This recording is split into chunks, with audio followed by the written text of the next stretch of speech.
इस वीडियो में हम कक्षा 10 का प्रश्नावली 7.2 का प्रश्न नंबर 4 को हल करेंगे। तो चलिए स्टार्ट करते हैं इस वीडियो को।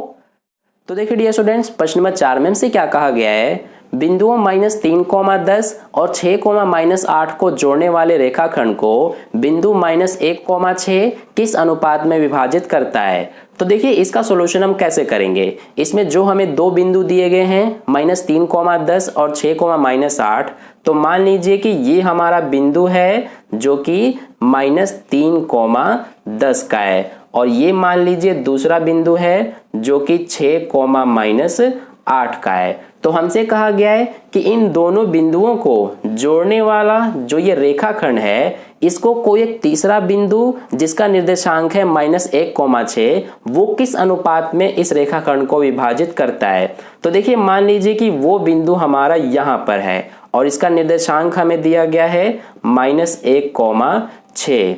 तो हमसे कहा गया है कि ये बिंदु इस रेखाखंड को किस अनुपात में विभाजित करता है। यानी कि ध्यान देना, इसमें हमसे अनुपात पूछा गया है। पहले वाले क्वेश्चंस में हमसे निर्देशांक ज्ञात करने के लिए कहा जाता था, हमें अनुपात दिया गया होता था, लेकिन इसमें हमें निर्देशांक दिया गया है इस बिंदु का, इसका हमें अनुपात बताना है। तो देखिए हम क्या करेंगे कि जो ये बिंदु है ये इस रेखाखंड को किस अनुपात में विभाजित करता है, ये हम सबसे पहले मान लेंगे, यानी कि अनुपात को हम मान लेंगे। तो देखिए ये हम मान लेंगे कि जो ये बिंदु है ये इस रेखाखंड को k/1 में विभाजित करता है। अब आपके मन में ये क्वेश्चन आएगा कि हमने ये k/1 ही क्यों माना, k की जगह पर कुछ और भी तो मान सकते थे। तो देखिए इसमें हमारा ये x1 y1 होता है, ये x2 y2 होता है। तो जब हम x1 या y1 यानी कि x या फिर y मान लेते हैं तो इससे हमारा कंफ्यूजन होता, इसीलिए यहाँ पर हमने k माना है। अब ये अनुपात में 1 क्यों माना है, तो देखिए जैसे कि आपको पता है कि ये हमारा होता है m1 और ये होता है m2। तो हमने क्या किया है कि ये m1 का तो m1 सेम लिखा, अनुपात में ये जो m2 है, m2 यहाँ पर इसके साथ गुणा में कुछ भी नहीं है। तो जब कुछ भी नहीं होता है तो गुणा में क्या होता है 1, यानी कि जब आप m2 का 1 से गुणा करेंगे तो m2 ही तो रहेगा। तो ये हमारा है। अब m2 को हमने बराबर के इधर भेज दिया तो इधर आके ये भाग में हो जाएगा, क्योंकि इधर गुणा में है। तो अनुपात के इधर क्या बचा, सिर्फ ये 1 बचा।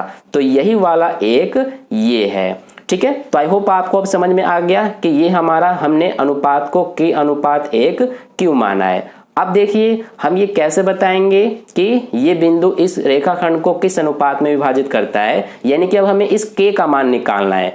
तो इसके लिए हम क्या करेंगे, यहाँ पर हम विभाजन सूत्र अप्लाई करेंगे। ठीक है, तो देखिए विभाजन सूत्र में क्या होता है हमारा, इसमें हमारा जो निर्देशांक ज्ञात करने का सूत्र होता है, यानी x और y का मान ज्ञात करने का क्या सूत्र होता है, ये होता है हमारा m1x2 प्लस में m2x1 बटे में m1 प्लस m2, और दूसरा सूत्र क्या होता है m1y2 प्लस m2y1 बटे में m1 प्लस m2। अब देखिए हम क्या करेंगे, इसमें सबसे पहले ये जो हमारा सूत्र है इससे क्या निकलता है हमारा x का मान, तो इसीलिए इस x के बराबर में इसको हम रख देंगे। तो यहाँ पर देखिए सबसे पहले m1 है और m1 का मान यहाँ पर k है, तो इसकी जगह पर k लिखा। फिर x2 कितना है, ये x1 y1 है, ये x2 y2 है, तो x2 है हमारा 6, प्लस में m2 देखिए कितना है, m2 का मान 1 है, तो ये 1 आ गया। और x1 कितना है, ये देखिए -3 बटे में m1 प्लस m2 यानी k प्लस 1।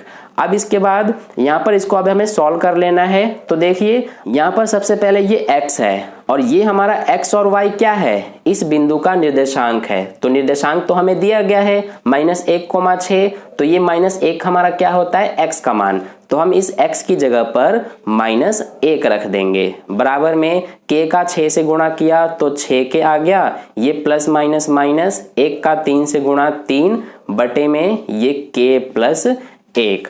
अब देखिए -1 के नीचे कुछ नहीं है तो 1 माना, और इसका हम कर देंगे क्रॉस मल्टीप्लाई। तो k का -1 से गुणा करेंगे तो -k आएगा, और फिर -1 का 1 से गुणा करेंगे तो -1, बराबर में 1 का 6k से गुणा करेंगे तो 6k आएगा, 1 का -3 से गुणा करेंगे तो -3।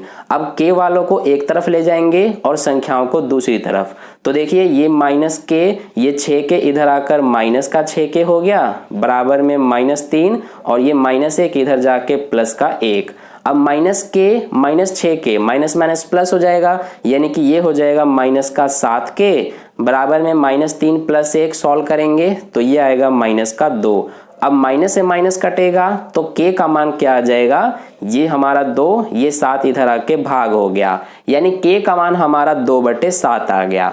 अब देखिए जो यहाँ पर हमारा ये दूसरा सूत्र है, इससे हमारा y का मान निकलता है, तो आप चाहें तो इस y के बराबर में इसको रख के भी और सॉल्व कर सकते हैं, आपका आंसर यही आएगा, यानी k का मान यही आएगा। चाहे आप x के बराबर में इसको रख के सॉल्व करो जैसे मैंने किया है, या फिर y के बराबर में इसको रख के सॉल्व करो तो भी हमारा आंसर यही आएगा।